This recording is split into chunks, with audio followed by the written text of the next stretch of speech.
उस वक्त नई दिल्ली को कहा कि ये सेपरेटिस्ट है, ये माफ के लोग हैं, ये पाकिस्तान के लोग हैं, उनको कुचेल दिया। आज जेलों में, कब्रों में वही नौजवान 1 लाख जो जम्मू कश्मीर के नौजवान, हम जैसे नौजवान थे, आम इंसान जो डेमोक्रेटिक प्रोसेस में क्वेश्चन क्या खता था सईद सलाउद्दीन का, वो भी एमएलए बनना चाहता था। यासीन मलिक का क्या खता था, वो पोलिंग एजेंट था। ऐसे नौजवानों को इन्होंने जेल की सलाखों और कब्रों में भेजा है। हम पे इल्जाम तराशी कर सकते हैं, हमें उन पे, हमें कोई पर्सनल नहीं।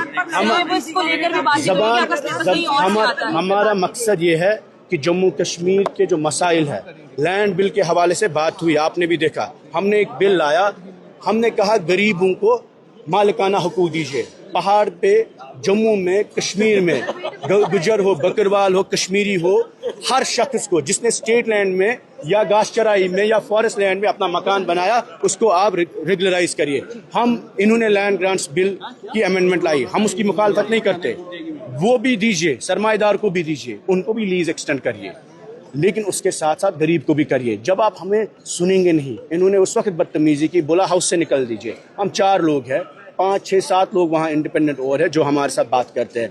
अगर बात करने का एक्सेप्टेंस और टॉलरेंस इस सरकार में नहीं है, जिनके पास 50 एमएलए है, तो हमारे पास क्या है? इनसे पूछे दूसरा सकीना जी से कि आपके कौन लोग, आपके कौन से स्टाफ, आपके कौन से रिश्तेदार जो लिस्ट बनाते हैं, जिस 23,000 लोग पोस्ट आउटसोर्स किए गए हैं, वो लिस्ट किसने बनाए? बैकडोर अपॉइंटमेंट्स किसने किए? इनसे पूछिए। और ये हमें धमकाते हैं कि आपके लोगों को ट्रांसफर करेंगे, आपके रिश्तेदारों को लिस्ट बना रहे थे अंदर कि हमारे कौन कौन से लोग कहां पर सरकारी नौकरियों में हैं, उनको ट्रांसफर करेंगे। आप इनसे पूछिए, हर उस बंदे पर प्रोब होना चाहिए जिन्होंने फेक लिस्ट बनाए हैं।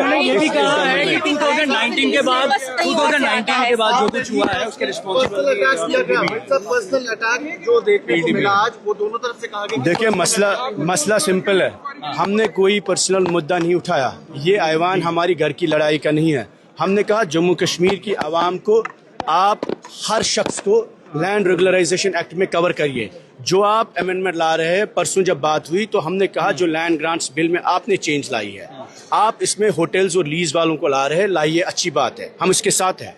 लेकिन उसके साथ साथ गरीबों को भी करिए जो लोग स्टेट लैंड में रहते हैं। उसके बाद हमने पुलवामा के लिए प्राइवेट यूनिवर्सिटी का मसला उठाया, इन्होंने उस बिल को रिजेक्ट किया। उसके बाद हमने डेली वेजेस का मसला उठाया, इन्होंने वादे किए इलेक्शन में 1 लाख डेली वेजेस को रेगुलराइज किया जाए, उन्होंने हमारी बिल को रिजेक्ट किया और कहा टाइम बाउंड नहीं बना सकते। इसके बाद इनके मैनिफेस्टो में था कि एनएचपीसी के प्रोजेक्ट्स को रेस्टोरेशन करेंगे, हम वापस लाएंगे, और इन्होंने वोट और मैंडेट लिया रेस्टोरेशन ऑफ 5 अगस्त पर। कल ये जब ऐवान चल रहा था, इसी दौरान इन्होंने एनएचपीसी को 2 नए पावर प्रोजेक्ट्स दिए। सवाल तो पूछना है, जब आप समय नहीं देंगे, इंसान मजबूर होता है शोर करने के लिए। उसके बाद भी हम में से किसी ने कोई भी ऐसा सवाल नहीं पूछा जो कौम से जिसको फायदा न हो। इन्होंने वहां से इल्जाम लगाए कि आप मिलिटेंट है, आप ओजीडब्ल्यू के सिंपथाइजर है, आप यूएपीए अक्यूज्ड है। ठीक है, मुझ पे यूएपीए के केस है, मेरा ट्रायल चल रहा है, सुप्रीम कोर्ट ने मुझे बैन किया। I am not ashamed on the charges they have made against me. Time will prove my innocence. But the truth is 1987 से लेकर आज तक ये वही कर रहे हैं। जब कश्मीरी नौजवान ने कोशिश की जमहूरी निज़ाम में अपनी नुमाइंदगी की, इन्होंने बोला ये सेपरेटिस्ट है, ये मिलिटेंट है। नई दिल्ली में भी यही बोला, 87 में भी यही बोला कि ये जो लोग इलेक्शन लड़ रहे हैं, ऐवान में आ रहे हैं, ये मिलिटेंट है, ये टेररिस्ट है। नतीजा आपके सामने है। जो सैयद सलाउद्दीन एमएलए बनना चाहता था, उसको जहाद काउंसिल का चीफ इन्होंने बनाया। वो तो इनके इल्जाम तराशी है। देखिए, गर्ज ये है, इस पार्टी ने 1 लाख लोग जो कुर्बान जम्मू कश्मीर में हुए, दैट इज बिकॉज ऑफ 1987। हमने डिक्टेट नहीं किया। हमने कहा लोगों के जो जेन्युइन मसले हैं उनको आप लाने का मौका दीजिए। और आप ऐवान में इंपॉर्टेंट इश्यूज, मुझे बताइए, आप लैंड ग्रांट्स बिल को ला रहे हैं, आप सरमाएदार को दे रहे हैं, गरीब की बिल इसमें क्यों नहीं है? गरीब का नाम क्यों नहीं है? गरीब का मकान क्यों नहीं है? डेली वेजेस का मसला क्या इंपॉर्टेंट नहीं है?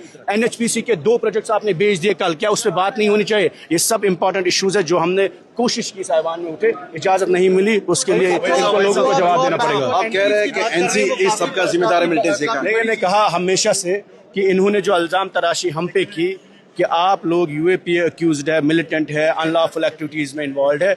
1987 में जिन लोगों ने कोशिश की कश्मीर में जमहूरियत में आने की, उनको पुश किया गया वायलेंस में। इन्होंने यही बात ही दिल्ली को बोली, यही बातें जिसकी वजह से जब रिग हुआ इलेक्शन 1987 में, यासीन मलिक, सईद सलाउद्दीन उसकी क्रिएशन है। That's what national conference contribution is.